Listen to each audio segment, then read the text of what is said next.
باجار شامي باجار شامي شهر جماله پایتخت سوریه پرملوله چیا قاسیون قوطا بصرايا مسكن صلاح الدين أيوبية ابن سينا يوسف العظمة إبراهيم هانانو جيجرخون مير جلدت بدر خانة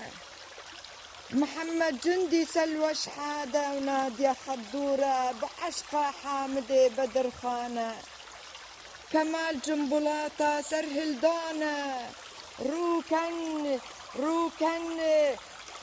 دبن كردن جوانا عسل ميطان لولو كاردو قماشة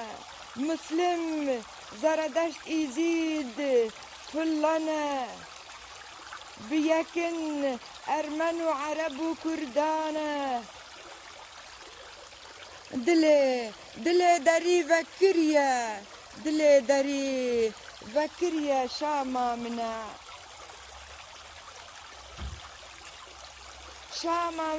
إيرو كتي خماسالان تو بيدنجا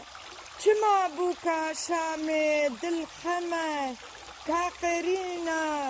كاقرينا دايكان حيران فروشه كا آبا بقطين وسوكا دمشق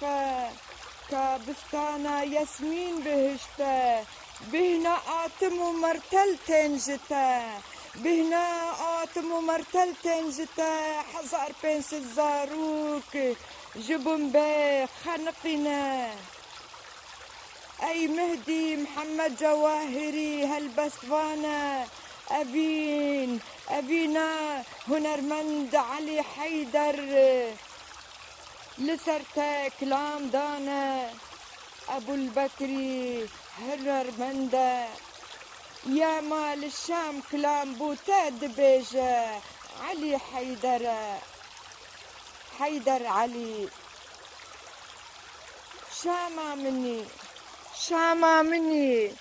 تودلي فلك عفرينا مينا شامي بريتو فقرة مينا شامي بريتو فقرة بهنا شر تنبج في خانة بكنا بردا آبا چما زلالة بكنا بردا آبا چما زلالة لدولة جوانا ديلانكا بليليكا شوقا هفصايا تويا شامي هستركانا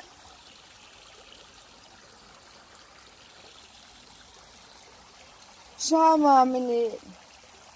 اوي ببروس لسر عردو عزمانتا خملا شملي خاتو قريدا بسكو بورصور وخلك وتنبليكا لسر مليخا بردة إيرو روجاتي شاما مني بليليكا ديلانكا فقر شاما بري تو آمني إيرو روجاتي شاما مني جخويش ياربا خوي قرانا أي بوكا جوانا تلنجا تقاستو رنده تيرناكي بينوسا فلك عفرينا جوصفة زبداني بهشتا تو بپاريزه جناف حرچان دمالي تدا